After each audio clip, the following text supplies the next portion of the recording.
Greetings, Earthlings. I'm back with another interface / mixer review for you guys.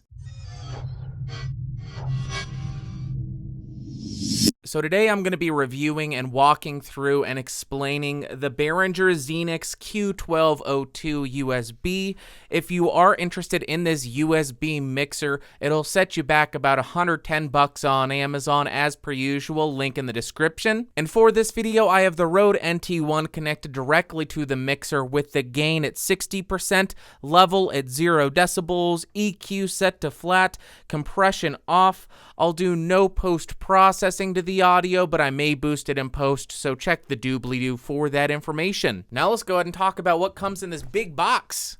You're gonna get the mixer, you silly bastard. You get the necessary USB cable. You get the power cable, you get some documentation, and you get a freaking sticker. As far as the specifications, this thing has a bit depth of 16-bit, a sampling rate of up to 48 kilohertz, a phantom power supply of plus 48 volts, and the gain of plus 60 decibels for the XLR input based on the mixer's labeling, or plus 40 decibels for the 6.3 millimeter input based on the mixer's labeling. As far as the build quality, it does feel pretty good for the price tag. The front and back panels are all metal, while the sides are made out of plastic.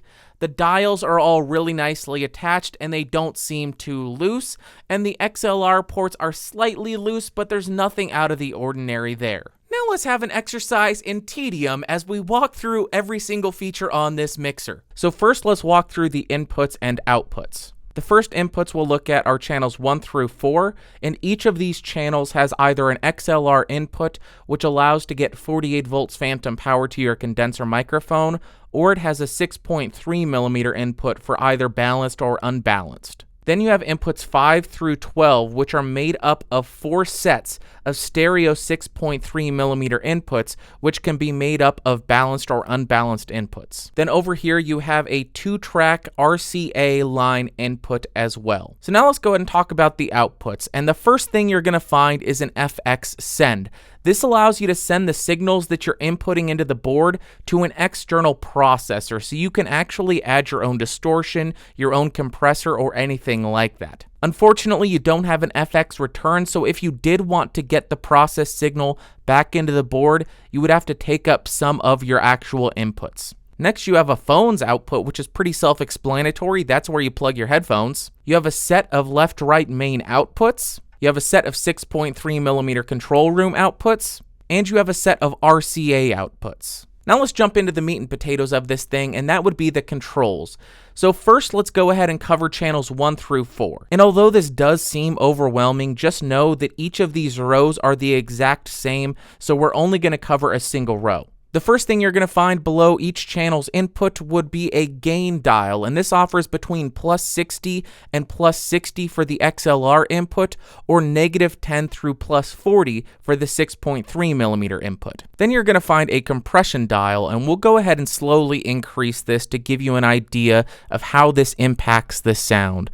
And simply put, this is going to bring up the quieter parts of whatever you're inputting and decrease the louder parts to help with clipping and just keep everything more consistent and more easy to deal with in post-processing. Then you have a 3-band EQ right here for highs, mids, and lows, as well as a low-cut or high-pass filter. The high EQ focuses around 12 kilohertz, so we'll just go ahead and increase this so you can hear how it affects the sound, and we'll go ahead and decrease this and show you how it sounds with a high-frequency cut. The mid frequencies are focused around 2.5 kilohertz, so let's go ahead and boost that to demonstrate what it sounds like with a bunch of boosted mids, and we'll go ahead and cut the mids so you can hear how it sounds in this setting. And the lows are focused around 80 hertz, so let's go ahead and boost that so you can hear what it sounds like, and then we'll go ahead and roll it back and cut the low frequencies. And then just to demonstrate, the EQ is back to flat, and let's initiate the low cut filter.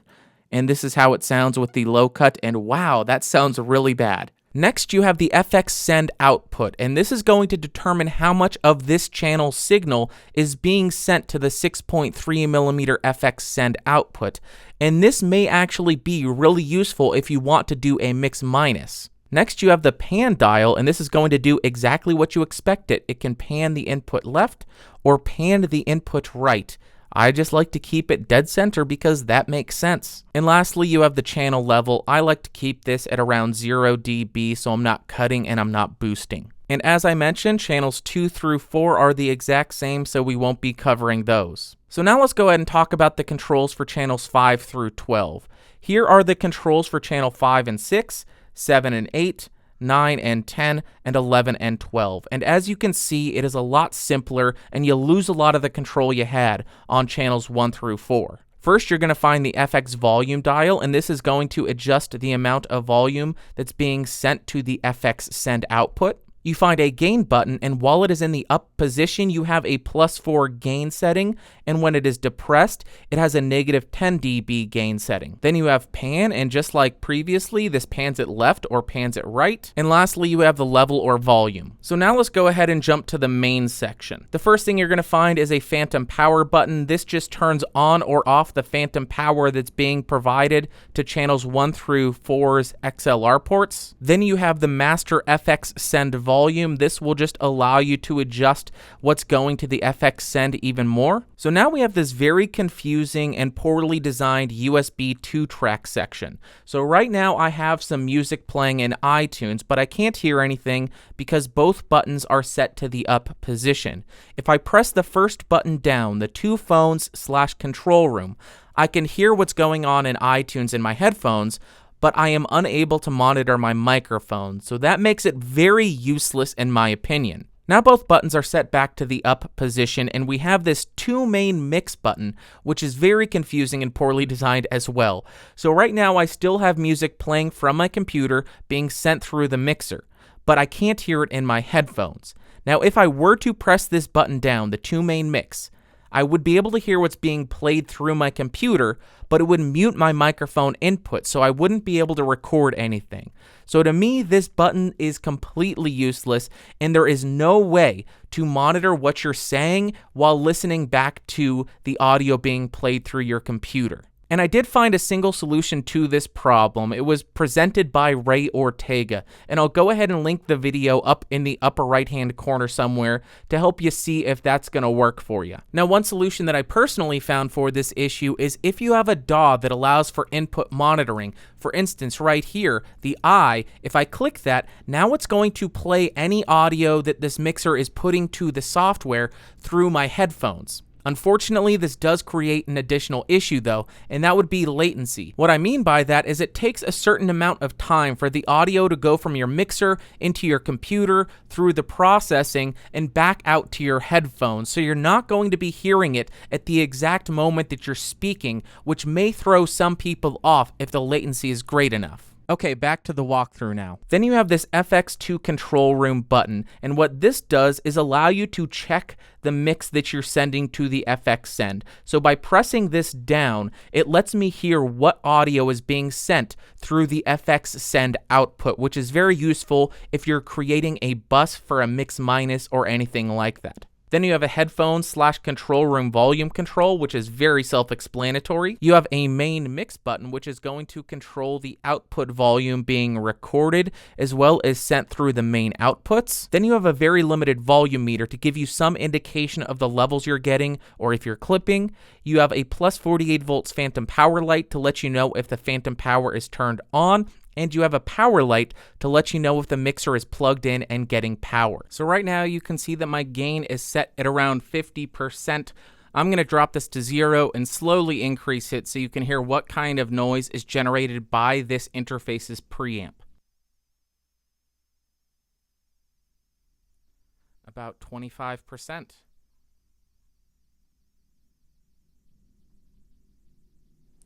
About 50%. About 75%. And about 100% ASMR. Now I have Logic Pro open so we can check the latency. So with an I/O buffer size of 256 samples, we have a round trip latency of 18.5 milliseconds.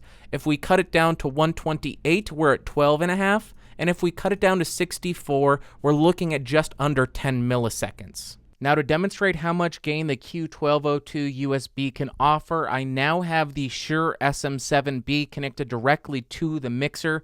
Because this is a notoriously quiet microphone, my input gain on that channel is set to about 90 or 95%. I have kept the level at 0 decibels, and this is the level we're actually getting. I will not boost it in post. So although this mixer does have a lot going for it considering the price, there are some pretty serious flaws that almost ruin it for me. As far as the pros, this thing is just relatively cheap considering what you get. The build quality is pretty dang nice for the price tag. You're getting quite a lot of features for your money. You have 12 channels of input, and the gain on channels 1 through 4 is pretty ridiculous. It could even drive the Shure SM7B. And then in terms of cons, the inability to monitor your inputs while also hearing the computer playback is a pretty serious design flaw. And also the fact that everything is mixed down to a single stereo output is also a drawback in my book. But with all that being said, I think this still is a pretty good option for certain people. And the main group of people that I think this mixer is right for is likely going to be podcasters, because typically when you're podcasting, you don't need to monitor your computer's output,